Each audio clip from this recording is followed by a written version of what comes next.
আমরা এখন অবস্থান করছি চাঁপাইনবাবগঞ্জের চরবাগডাঙ্গা ইউনিয়নের একটি বাড়িতে। গত ভোররাতে এই বাড়িটিতে বোমা বিস্ফোরণের ঘটনা ঘটে। তখন সে সময়ে বিকট শব্দ হয়, সে শব্দেই কিন্তু ঘুম ভাঙে এই এলাকাবাসীর। এ সময় দুইজন এই ঘটনাস্থলেই নিহত হয়েছেন।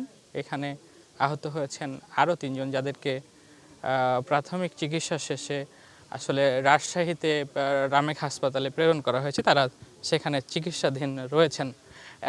এখানে দেখতে পাচ্ছি আইন শৃঙ্খলা বাহিনীর সদস্যরা এসেছেন। তারা বাড়িটি পাহারায় রেখেছেন। আইন শৃঙ্খলা বাহিনী যেমন পাহারায় রেখেছেন, তেমন এখানে কাজ করছে বোম ডিসপোজাল ইউনিট, তারা এসেছেন।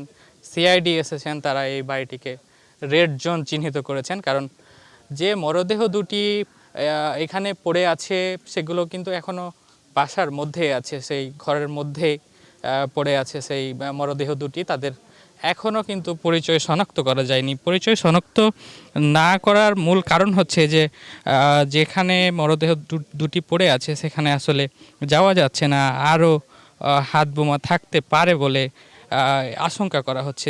যে কারণে আসলে মরদেহের কাছাকাছি যাওয়া যাচ্ছে না, মরদেহ দেখতে না পাওয়ার কারণে এই মরদেহের পরিচয় আসলে নিশ্চিত হওয়া যাচ্ছে না। তবে এখানে কাজ করছে আইন শৃঙ্খলা বাহিনী, বোম ডিসপোজাল ইউনিট, এছাড়াও সিআইডির এখানকার কর্মকর্তারা বিভিন্ন আলামত সংগ্রহ করছেন। তারপরে আসলে এই মরদেহ দুটি উদ্ধার করবেন। এরপরে মৃত্যুর কারণ এবং তারা কিভাবে কি হয়েছিল সবগুলো আমাদেরকে ব্রিফ করে জানাবেন বলে আমাদেরকে জানিয়েছেন। আমরা সকাল থেকে এখানে অবস্থান করছি। এখানকার বাসিন্দারা যেটি আমাদেরকে বলছেন, 40 বছর ধরে অসংখ্য খুশির মিছিলে ছিল আইডিয়ালসে, থাকবে আগামীতেও। যে এখানে আসলে আধিপত্য বিস্তারকে কেন্দ্র করে প্রায় এমন ককটেল বিস্ফোরণ, হাত বোমা বিস্ফোরণের ঘটনা ঘটে থাকে।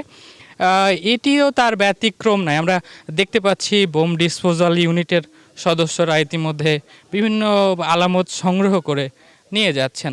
তো এই স্থানীয় বাসিন্দারা যেটি আমাদেরকে বলছেন যে এখানকার আসলে আধিপত্য বিস্তারকে কেন্দ্র করে ইতিমধ্যেই শুধু নয়, এর আগেও অনেকবার এই ধরনের ঘটনা ঘটেছে।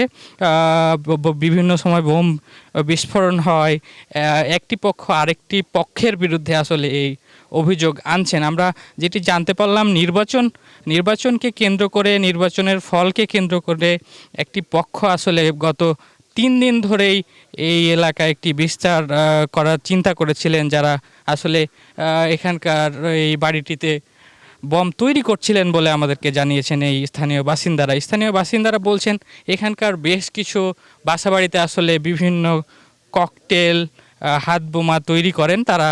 এই বিভিন্ন জায়গায় সভা সমাবেশ থেকে শুরু করে বিভিন্ন জায়গায় আসলে এইভাবে এখান থেকে ককটেল কিংবা হাত বোমা তৈরি করে বিভিন্ন জায়গায় অপ্রীতিকর ঘটনা ঘটাতে তারা সক্ষম হন বলে আমাদেরকে জানিয়েছেন। আমরা দেখতে পাচ্ছি এখানকার আইনশৃঙ্খলা বাহিনীর সদস্যরা বিভিন্ন আলামত বাক্সবন্দি করে নিয়ে যাচ্ছেন। আসলে তারপরে এই মৃত্যুর কারণ এবং এখানে আসলে কিভাবে ঘটনা ঘটেছিল আমাদেরকে ব্রিফ করে জানানোর কথা রয়েছে। আমরা দেখতে পাচ্ছি সিআইডির সদস্যরা আছেন, তারা বিভিন্ন বাক্সবন্দি করে এখান থেকে আলামত সংগ্রহ করে নিয়ে যাচ্ছেন।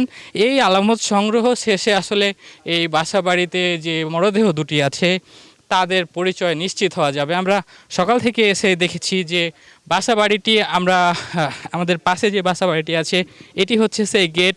এই গেট দিয়ে ঢুকে আসলে যে ঘরটি রয়েছে, এই ঘরটির এখানে এই বিস্ফোরণের ঘটনা কিন্তু আমরা লক্ষ্য করেছি যে বাসাবাড়িটিতে যে ঘরটিতে আসলে এই বোম তৈরির কার্যক্রম চলছিল সেখানে বিভিন্ন আলামত পড়ে আছে এবং যে মরদেহ দুটি আমরা দেখতে পেয়েছি এই মরদেহ দুটি আসলে ছিন্ন বিচ্ছিন্ন হয়ে গেছে। কারণ যে বোমটি ইতিমধ্যে বিস্ফোরণ হয়েছে সেটি অত্যন্ত শক্তিশালী বলে আমাদেরকে স্থানীয় বাসিন্দারা জানিয়েছেন। আমরা দেখতে পাচ্ছি যে রেড জোন, আমরা অবস্থান করছি যে রেড জোনের পাশে, এখানে বেশ কিছু টিনের চালা উড়ে আছে।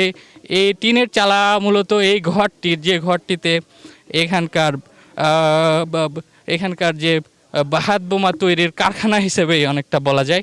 সেই কারখানার কিন্তু দেখা যাচ্ছে যে টিনও উড়ে গেছে, ঘরের দেয়াল যেটি ইট দিয়েই ঘেরা ছিল, সেই ইট দিয়ে ঘেরা দেয়ালটিও কিন্তু ইতিমধ্যেই ধসে পড়েছে। অর্থাৎ বাইরে থেকে কিন্তু ঘরের ভিতরটা অনেকটাই দেখা যাচ্ছে, সেখানেই মরদেহ কিন্তু ইতিমধ্যেই পড়ে আছে। যেখান থেকে আলামত সংগ্রহর পরে আইনশৃঙ্খলা বাহিনী কাজ শেষ করার পরে আসলে সেখান থেকে এই মরদেহ দুইটি উদ্ধার করা হবে। আমরা দেখতে পাচ্ছি স্থানীয় বাসিন্দারাও এসেছেন, তারা বলছিলেন যে এই এলাকায় আধিপত্য বিস্তারকে কেন্দ্র করে এমন ঘটনা ঘটতেই থাকে। তারা চান এই ঘটনাগুলোর যেন সুষ্ঠু সমাধান হন, যারা এই কার্যক্রমগুলো করে থাকেন তাদের দ্রুত আইনের আওতায় এনে যেন শাস্তি দেয়া হয়। আমরা দেখতে পাচ্ছি যে এখানে যে ঘরটি রয়েছে, এই ঘরটির টিনের চালা, ঘরের ফ্যান, আসবাবপত্র সবগুলো আসলে অনেকটা ধসে পড়েছে, কারণ যে হাত বোমাটি এখানে বিস্ফোরণ হয়েছে এটি অত্যন্ত শক্তিশালী। এই শক্তিশালী হওয়ার কারণে ঘরের যে আসবাবপত্র এবং ঘরের টিনের চালা, দেয়াল সবগুলোই আসলে ধসে গেছে। আর আর আমরা দেখতে পাচ্ছি যে আশেপাশের বাসিন্দারাও কিন্তু ইতিমধ্যেই এসেছেন, তারা দেখছেন, তারা বলছেন যে এমন ঘটনা যেহেতু ঘটতেই থাকে সেই ক্ষেত্রে তারা এই ঘটনাগুলোর সমাধান চান, যারা এগুলোর সাথে জড়িত। গ্রামের অনেকটাই ভিলেজ পলিটিক্স বলা যায়, এই ভিলেজ পলিটিক্সের কারণে কিন্তু এই ঘটনাগুলো ঘটে থাকে বলে আমাদেরকে স্থানীয় বাসিন্দারা জানাচ্ছেন। আমরা একজন স্থানীয় বাসিন্দার সঙ্গে কথা বলবো। আচ্ছা, এই ঘটনার কারণ কি? আপনারা এসে কি দেখলেন? আমরা তো দেখিনি, আমরা বাইরের মানুষ, আমরা বাইরের মানুষ, আমরা জানি না। এখানে এসে কি দেখেছেন? বলতে পারবো না, দেখলাম তো হইলে কি দেখলেন? পড়ে আছে সবকিছু এলোমেলো। হ্যাঁ, কি জানেন এখানে এসে কি দেখেছেন? দেখলো যে ঘর টরগুলো সব উড়ে টুড়ে কারণ কি উড়ে যাওয়ার কারণ? বোমা ফুটেছে, এটা জন্য বোমা ফুটেছে। এই সকাল থেকে আসলে এখানে কেউ নিহত হয়েছেন কিনা বা কি দেখেছেন? এখানে আমরা তো ছিলাম না, এখন এসে দেখছি। এটা এসে কি শুনলেন? শুনুন কি যে এরকম বোমা বাসতেছে এই বাড়িতে। তারপরে তো প্রশাসন আসছে, দেখলে কেউ নিহত হয়েছেন কিনা জানেন কিনা? নিহত হয়েছে কে তো বলতেছে না, হয়েছে নিহত। কয়জন নিহত হয়েছে? কয়জন? 5 জনের কথা শুনুন নাকি। আচ্ছা, আপনার সাথে একটু কথা বলবো। কি হয়েছে এখানে, কেন এসেছেন?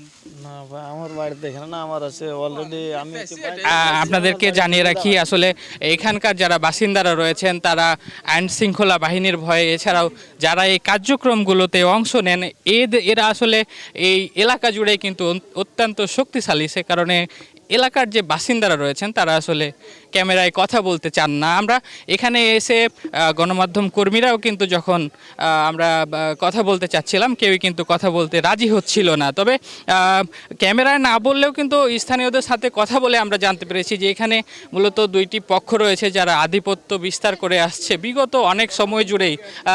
তারা হচ্ছে যে বলছেন যে এই ঘটনাগুলো সমাধান চান। আমরা স্থানীয় একজন বাসিন্দার সঙ্গে কথা বলবো। আচ্ছা, আপনি তো এখানে সকাল থেকে এসেছেন, কি জানেন এই ঘটনার কারণ আসলে কি? না, আমরা শুনেছি সকাল ভোর 5:30টার দিকে এখানে একটা ককটেল বিস্ফোরণের ঘটনা ঘটেছে।